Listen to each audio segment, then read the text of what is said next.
Hello and welcome to our journey through the quest of the Ringbearer. It's a old campaign book for the previous edition of Middle-earth strategy battle game. We've used it with the latest edition of the game without too many problems. I'll describe the ones that we did find as we go. But overall, we played through the first 11 scenarios so far and we've had an absolute blast with it. In case you're not aware of what it is, you basically play through something like 26 plus scenarios following Frodo's journey through Middle-earth, trying to deliver the ring to Mordor. So you see a lot of iconic scenes, mostly from the films, and you get to play those with the miniatures and scenery that you managed to put together as described in the book. It's a campaign with persistency, so you use the characters from the Fellowship and their wounds and the might will fate that they spend is spent and only recovered a little bit throughout the journey until they reach certain rest points where they recover fully. And there's also the possibility that some die, like permanently die, before their time. Obviously, if this happens to Frodo, then the campaign is over, but if it happens to anyone else in the Fellowship, then you just kind of have to eat that death and continue on without them, although there are quite heavy modifications to that, so there's not that great of a chance of it happening. But without further ado, let's jump into the first scenario and I'll take you through our experience with it and what we liked, what we didn't like, and maybe what we would change if we were to play it again. And I think we would actually play it again. It's such a strong campaign. So the first scenario was Farmer Maggot's crop. This is quite unique in that you don't actually use a lot of the rules that are normally in the game, so it's a fantastic intro scenario. So there's no might will fate being spent here. You don't use any special attacks. In fact, you can't even properly attack the Farmer Maggot, because ultimately you're not trying. The hobbits aren't actually evil, although they're treated as being the evil faction in this game. So they can't actually strike against Farmer Maggot, although they can attack his dogs. So the hobbits are trying to steal some pumpkins and whatnot from the farmer's field. The Farmer Maggot's dogs start on the field and they're trying to fight back the hobbits, and Farmer Maggot comes out eventually. So I thought this might be a very quick and light scenario, but actually it turned out to be an awful lot of fun and we really enjoyed it. So we set up the board here. I was lucky enough to have already built some hobbit holes before.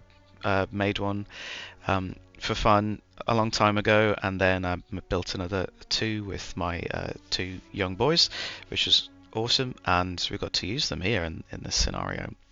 So you can see the hobbits starting off next to the field, and then they basically run up and try to steal some cabbages and then bring them back to the objective. So their task is to go up to the field.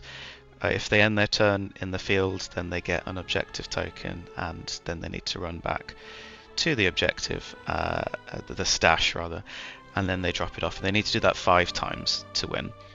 But while the Farmer Maggot, the good side, needs to prevent that from happening by eliminating all of the hobbits. So we found this was really good fun. We're representing the cabbages with just little treasure chest icons here. There was a lot of really good decision making, especially with Farmer Maggot and his dogs, because if he stays next to the basically if a dog gets knocked out, it's returned back to the kennel. And if Farmer Maggot is adjacent to the kennel, then he can release the hounds again. He can bring them back again. So there's one tactic where you're leaving Farmer Maggot next to the kennels, so you're constantly returning dogs to the fight. But Farmer Maggot himself acts as a banner for the dogs, so he's giving them rerolls, and I think it may be another advantage as well. So having him in the fight would be very powerful as well. So as we played it, the hobbits did manage to steal all 5 resources that they needed to get, although you can see here they did take a bunch of wins. So the evil side, the hobbits, did win this scenario when we played through it. So I was really impressed with this. It's a really great intro scenario just anyway, I'd say, even if you're not playing through the whole campaign. If you just want to introduce someone to the Lord of the Rings strategy battle game from Games Workshop, I think this is a really great scenario to do that with, because you're not having to worry about the special rules. It's very lightweight in terms of which models you're using. It's quick to play. We got through it in about half an hour. You could play it a few times, and you don't really need all of the scenery that we put up here, although obviously it helps and it's nice to do so. So yeah, I really recommend and rate this scenario. It's a fantastic start to the campaign. The second scenario was Shortcuts Make Long Delays. So this is where the hobbits are trying to escape from the Ringwraith. They're helped by Gildor Inglorion. He's not in the films, I don't think. I think he's just in the books. This is where the stakes start coming in properly. So the Ringwraith can actually deal damage to the hobbits and the elf, and so it's the campaign starting properly. We found that so the Ringwraith start initially in Sentry mode, which is it works really well. I do worry when those kind of rule sets come in, because it could be that they can be a little bit complex for what they are, but we found this to be really simple. So basically you just roll a d6 for each Ringwraith at the start of the turn until the alarm has been raised, and on a 1 they stay still. On a 2 to 3 the good players get to move them 3 inches or d3 inches. If you get a 4 to 5, the evil player gets to move them 3 inches, and then if you get a 6, you get to move them 6 inches. The evil player does. So it's pretty straightforward. So that they're kind of, it does give the impression that they're wandering through the forest blind, not quite sure where the hobbits are, but slowly moving towards them. The alarm did get raised here because there's a Ringwraith that starts very close to the hobbits. Basically, that Ringwraith there starts next to the hobbits that for us at least started here, and the hobbits as well are moving through the dark, so there's a chance that the evil player gets to move them. So what we had was the hobbits trying to move off of the table at the eastern table edge to escape, but sometimes Pippin or Merry would wander backwards into the Ringwraith. So those two hobbits ended up fighting the Ringwraith on the wrong side of this long hedge over here.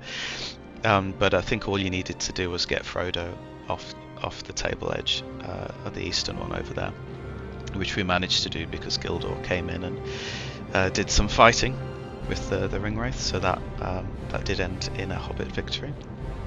And there's a very similar scenario following that, Buckleberry Ferry. It's similar thing, hobbits versus 3 Ringwraiths, but this time there's no Gildor to help them out.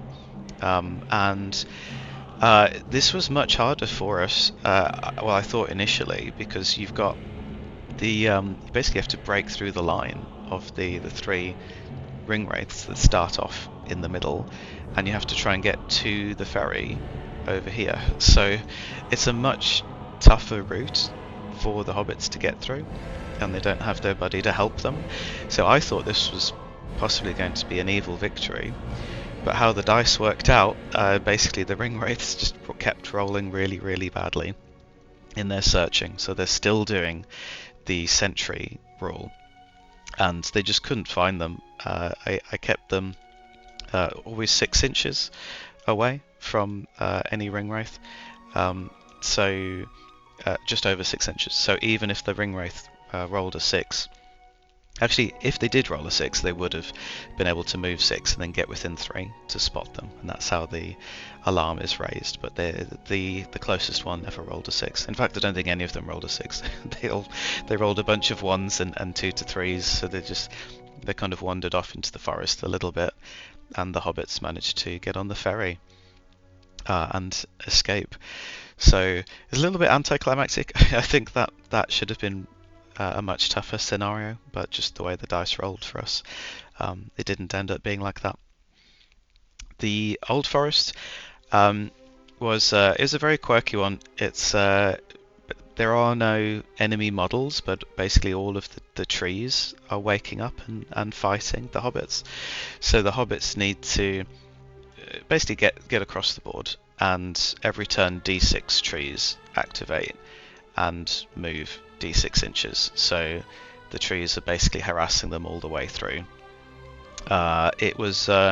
It's quirky, it's interesting, it's a little bit of a slog, because it's very difficult for the trees to mug the hobbits because they're only fight 2. So yeah, it's quite easy for the hobbits to beat the trees back, and they do have to traverse the whole board, which is difficult for creatures that move 4 inches. But so they did manage it. I think if you probably have the scenery from the previous scenarios anyway if you're going to do this one, so you may as well do this one. But yeah, it's pretty quick, an easy scenario, at least it was for us. The Fog on the Barrow-Downs, this one sadly we skipped because we just didn't have the models. I don't have the Tom Bombadil and Goldberry models, and I thought it looks like a scenario that really benefits from having them. Just didn't really want to proxy them, but reading the rules, it does look like a really interesting one. So I do actually regret not playing through this one. So I think I would actually pick up those models and play through this, because I'm just really impressed with how the scenarios have been. Most of the scenarios have been written, and they do carry across into the new edition. So yeah, we didn't get to play this one, but I would love to try it next time. Nazgul In Bree we did do, even though we didn't have the Barleyman, Butterbur and Harry Goatleaf models. Again, I'm going to get those models because I thought, reading this scenario, I thought they wouldn't really be used that much. I thought Harry Goatleaf would just get annihilated immediately, but he didn't. he was probably MVP. So we proxied him as an unpainted Gandalf the White, which is it's a bit of a tragedy, but there we are.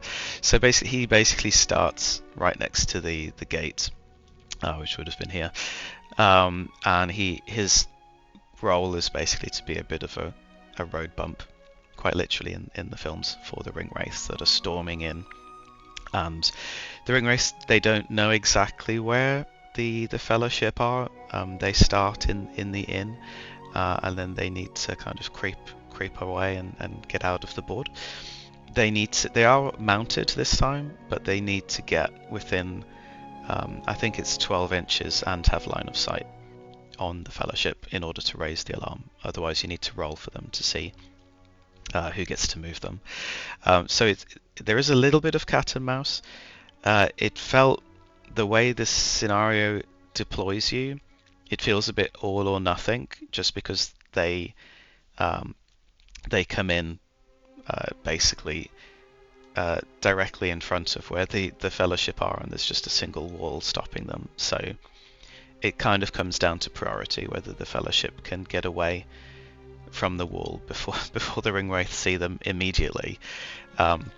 So yeah, maybe rejigging this scenario could have made the cat and mouse game a little bit more interesting, but it worked out really well. We really enjoyed this scenario as well. There was a little bit of fighting here, so one of the ringwraiths did manage to get in. We used a proxy for Barleyman Butterbur, who valiantly stayed back and blocked the ringwraith, so that the fellowship could flee off the board. You could definitely play this more thematically, like we could have had Strider jumping in and slaying the ringwraith, but yeah, we played it pretty much as in the films, where the fellowship managed to escape. Weathertop was another fantastic scenario. We didn't spend the hundreds and hundreds of pounds for the official Weathertop scenery, but that would have been amazing if we had it. I think it is a scenario that really deserves a scenery piece like that. In the end, we kind of just made a makeshift ring and then played it out. It was really good fun. It's very, very evocative of the film. Basically, the hobbits need to hold out for Strider, who comes in. He doesn't start on the board, just like in the films. He kind of runs in, and there's even a special rule where he can throw his torch and set a Nazgul on fire, which is awesome. Yeah, I thought it was really well balanced. It played out really, really quickly. Strider can just kind of heroic combat his way through the Nazgul very quickly. We did have a cool moment where the hobbits managed to surround and trap a Nazgul, and since Sam gets 2 attacks, I think they ended up with like 8 rolls to try and wound him. It's tough to do with strength 2 against defense 8. I think they needed 6s and 5s, but they only need 1, and they did actually get it in that instance. So they did actually manage to surround and kill a Nazgul, which was cool and nice and thematic. Flight to the Ford, this one we did skip as well, sadly. I don't own an Arwen model. I've only got 5 mounted Nazguls, and I think you need 8, and plus the Witch King mounted. So that this one was just a bit too much for us to do. It does look quite tough to play through. It's not just about fleeing off the board. You do actually need to slay all of the ring wraiths as the good player, but just like in the film, you get to call in the river on your side to help you out. So I'm not sure if I would get to play this again just because of the model count, but it does look like a fun scenario to play. The Pass of Caradhras, this really surprised me. The quality of the minigame that we played was so good. We actually played it twice. So it is a little bit immersion breaking using a pack of playing cards. Maybe you could find Lord of the Rings playing card deck to do this. That would definitely be a worthy investment. So essentially, the Fellowship are trying to cross the pass. So they start off the board over here on the western side, and they're trying to flee off the eastern side. They get to move 1 tile a turn. Legolas gets to move 2, obviously, because he's an elf. He always gets to do more things than everyone else. And what happens is the evil player is playing as Saruman, and he has all of the clubs and spades in his hand, while the hearts and diamonds are shuffled and laid out, as you see here. And Saruman can do 2 things. At the start of the turn before the Fellowship move, he can choose a card from his hand and lay it face down, and then the Fellowship move onto a space, and then Saruman's card is revealed, and if it matches a card that the Fellowship are in, then they take a wound. And all of the hobbits have 2 wounds, and everyone else has got 3 wounds in this scenario. So, for example, here, if Saruman had put down a 5 of clubs or spades, then these hobbits would they'd suffer a wound here. The other thing that Saruman can do is, after that, he can pick a card from his hand and place it over an existing card, although he can only do that once per column, and he blocks that off completely. He can't put that on a card that any Fellowship models are on, which is it's a bit of tech use for Legolas. So Legolas can kind of forge ahead, and so if you put Legolas on a tile, then Saruman can't block that one off. And that's it. Then you repeat the turn. So it became a really interesting, surprisingly tactical bluffing game, and it's very replayable because doubles count. So you can see here, like if you had Fellowship models on the 8s, and Saruman had put an 8 down, then both of those cards get collapsed and everyone loses wounds on that. So yeah, really tough scenario. The Fellowship wins if they get 5 models off the board off the eastern side, and Saruman wins if he manages to trap 5 Fellowship models. Really good fun, really nice little palette cleanser. Definitely recommend doing this one if you're playing through the campaign, or do it twice like we did. It's great fun. Wargs in the Night. This turned into a really long, tough scenario for us. Basically, the Fellowship starts in the middle of the board, and endless waves of wargs keep pouring in on them. This was a really tough fight. So basically, the Fellowship can quite easily fight off all of the wargs each turn, but the wargs are going to be doing chip damage, like gradually, slowly getting through, and the Fellowship are going to be burning through their might as well. The MVP, obviously, as always, is Strider. He was usually using his 3 point of might to do heroic combat and just keep fighting off the wargs that are on him, and then going in to help someone else in their fight. The wargs do get a substantial amount of models. They get a warg chieftain and 18 wargs, and for everyone that dies, it just gets to come back again on the following turn as reinforcements. And with their move 10, they basically get to keep coming into the fight. The one thing that I would change here is the duration. I'd say all of the other scenarios that we played so far were really nice and quick. If anything, a little bit too quick. We probably did each scenario in about half an hour, whereas this one took more like an hour and a half, I think. So as written, it lasts 11 turns, and then after that, the game only ends when the priority roll is drawn. So I think we were all a bit worried that might just not happen for a very long time. And we weren't so much worried about the Fellowship dying, we were more worried about the day is going to run out. the scenario is just taking a little bit too long, because the Fellowship have quite a bit going on for them. Like we knew all the rolls to make, like the difference between strength and toughness, but there's still Strider, Gandalf, Boromir, Legolas and Gimli to roll for, and then the hobbits to do stuff. And so yeah, luckily for us, we got to turn 11 and we drew immediately, and the game ended and we all cheered. But if I was to do this again, I think I would shorten it. I think I'd say, because once you've played out 5 or 6 turns, I think you've basically seen the scenario, everything the scenario has to offer. I think if we'd played it again, I think I would probably limit this to just 7 or 8 turns and say that's it. So maybe the Fellowship just needs to survive 8 turns. This was I think the first place we had a problem with the rule updates, because we couldn't find the rules for the Warg Chieftain. I think I have the old rules somewhere in my house, but I couldn't find it easily, and I couldn't find it online easily either.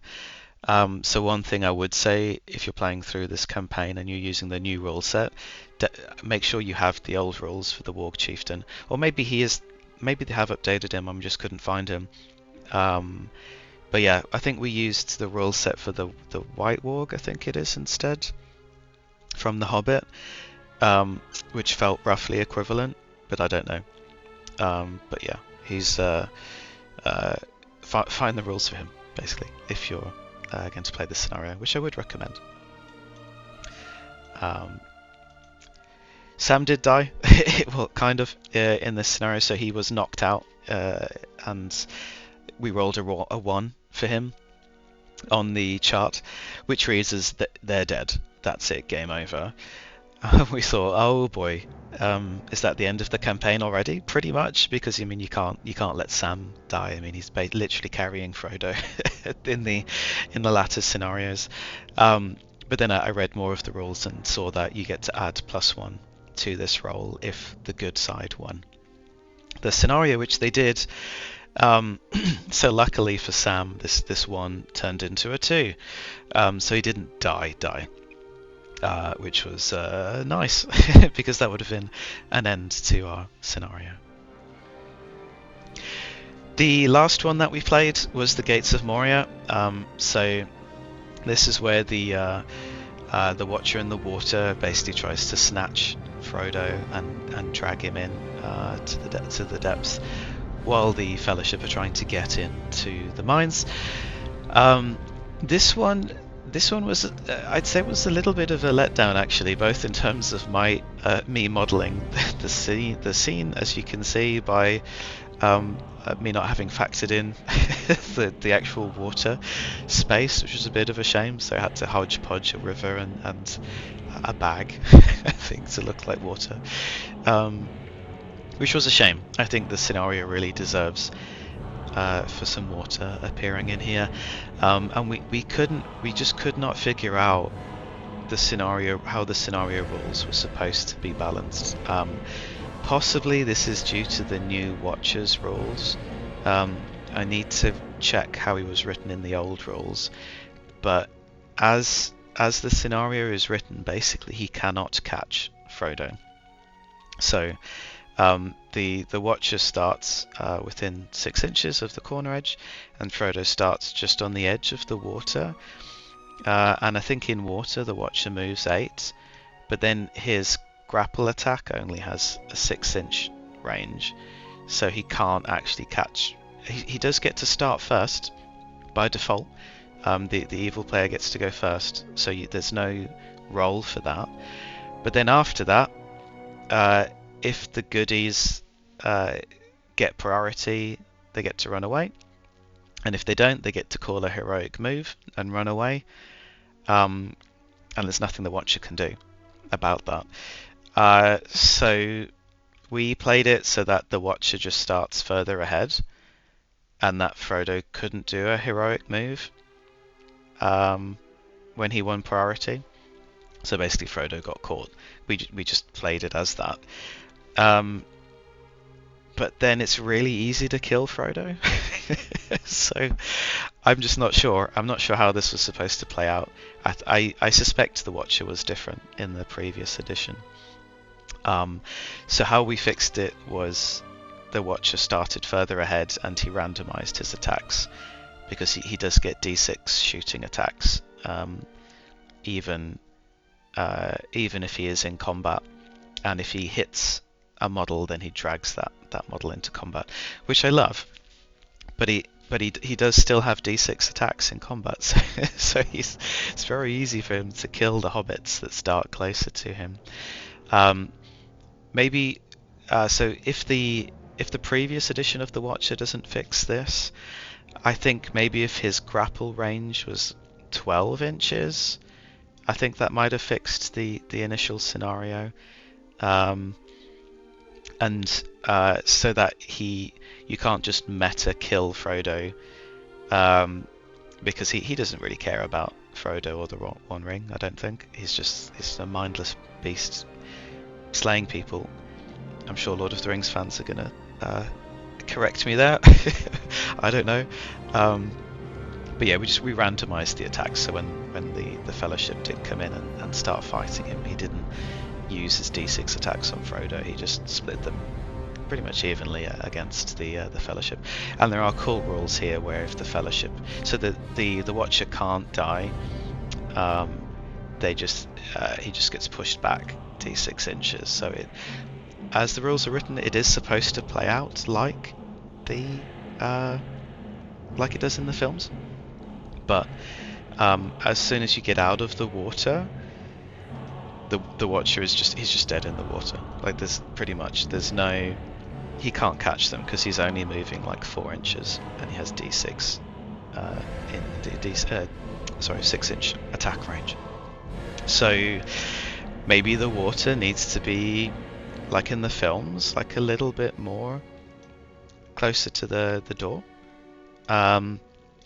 So if you're going to play this one, which obviously I recommend you do because it's a brilliant scenario, very evocative, a key moment in the films, I would role play it out a little bit first, just to make sure the Watcher stands a chance. If I would play it again, and I hope I do get to, I would do this. I'd increase the range of the water. I'd increase the range of the Watcher's attacks to 12 inches rather than 6. And yeah, and so maybe make sure, this, so from the water to the doors is maybe 12 or 18 inches. So maybe what I've drawn here isn't quite right. Yeah, you might not need to extend the water so much if his shooting attacks are 12 inches, maybe, so long as he can get to almost the door. I think that would probably make it more interesting, and then make it so that he can't pile all of his attacks into Frodo, otherwise Frodo just dies. So maybe randomize his attacks as he fights. But yeah, that was it for our first day. It was pretty epic. We started at 9 AM and finished at like 5 PM, so it's kind of a working day's worth of gaming, which was brilliant. Probably one of the best days of gaming I've enjoyed in my, 15, 20 years of playing. It was a lot of models and a lot of scenery to collect. I appreciate that that is quite daunting. Obviously it helps if you don't proxy models and if you have managed to collect them, but just gameplay wise, almost all of these scenarios were really fantastic, really fun to play through. I would change very little as you went through, so that the main things I changed would be this scenario, really. So just check the Watcher, have a look for the Warg Chieftain rules. I'd recommend don't skip anything. The ones that we did skip were purely just because I had bought so much already. Getting more of the models is tricky, but if you can find between some friends, if you've got other friends that are like me and are not nuts, I've just tried to collect pretty much every model in the game. Maybe between you can manage it. So yeah, that was great fun. I think scenery wise, the most important thing, at least early on, to have were lots of trees and a few buildings and this river. So this river did come up a few times. Yeah, so I'd say those are the most important things. Having the Nazgul, they're the main enemies, I guess, in this first dozen or so scenarios. I'd rate all the scenarios really highly. I really enjoyed them. The Warg one could have been a little bit slower, or not slower. Sorry, it could have been a little bit shorter. And this Watchers one could have been a little bit more balanced. But yeah, otherwise we're super excited to continue the Ringbearer's journey. This is a long stretch for them now, going through the mines without any rest. So they're going to go into the mines with much fewer wounds and might and will as they slog their way through that.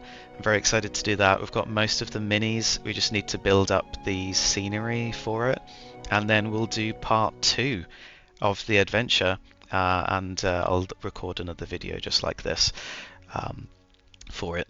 So yeah, I hope you've enjoyed this. If you have any notes, like if I have forgotten to say anything or you'd like more detail, then I'll definitely fill you in the comments, and I'll keep that in mind for the next one.